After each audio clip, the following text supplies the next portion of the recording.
Pour ceux qui ont des difficultés à réaliser des démarches en ligne, notamment les démarches ANEF de la CAF ou Amélie, prenez le soin de soigneusement choisir les personnes qui vont vous aider dans ces différentes démarches. Sinon, vous risquez soit de vous retrouver injustement sans droit sur le territoire français, soit vous risquez de vous retrouver injustement dans des contentieux sans fondement, soit vous risquez de vous faire déplumer par des personnes sans foi ni loi. Pourquoi je dis cela? Parce que dans mes permanences, j'ai reçu des personnes qui, par l'intermédiaire d'autres personnes, ont réalisé des recours administratifs contre la préfecture pour des incidents techniques sur l'espace ANEF, alors qu'il suffisait sur le téléphone de mettre à jour le navigateur pour pouvoir faire tranquillement les démarches. Des personnes dont les demandes ont été classées sans suite juste parce que c'est le mauvais document qui a été téléversé et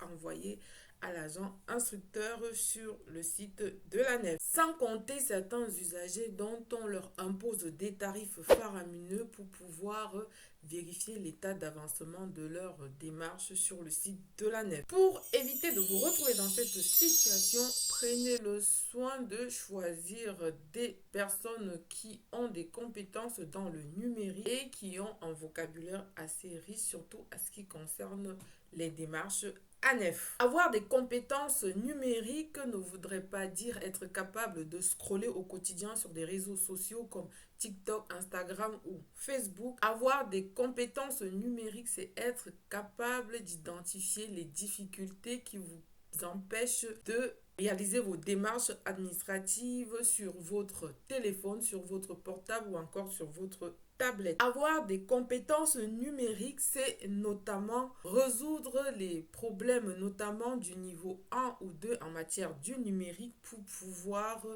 aider aux démarches administratives. Avoir des compétences numériques, c'est connaître téléverser, connaître télécharger et bien d'autres compétences dont je ne pourrais tout citer ici. Quant au vocabulaire, la personne que vous choisissez pour vous aider dans vos démarches administratives en France doit avoir un vocabulaire riche en matière juridique et dans le domaine du numérique.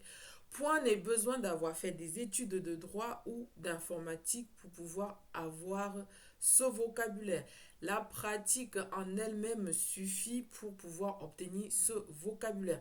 Et c'est pour cette raison que je reviens sur la réputation.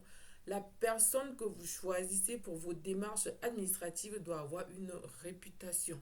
Vous savez que sur les réseaux sociaux, aujourd'hui, tout le monde se tag aide professionnelle du numérique et du droit. Donc, faites très attention. Particulièrement sur les réseaux sociaux, avant de demander de l'aide à une personne, soyez en mesure d'identifier physiquement cette personne. Vous avez des comptes comme ça sur TikTok, dont sur le profil, on ne voit qu'une photo avec des vidéos réalisées à l'aide de l'intelligence artificielle et qui vous promet des monts et merveilles, des titres de séjour en 15 jours, de naturalisation en moins de 6 mois. Faites très attention à ce type de compte. Vous avez également des conseillers numériques qui peuvent vous aider gratuitement. Surtout, n'attendez pas la dernière minute pour pouvoir prendre des rendez-vous. Vous avez sur Internet une carte interactive qui recense tous les conseillers numériques sur le territoire français. Vous aurez en dessous de cette vidéo un lien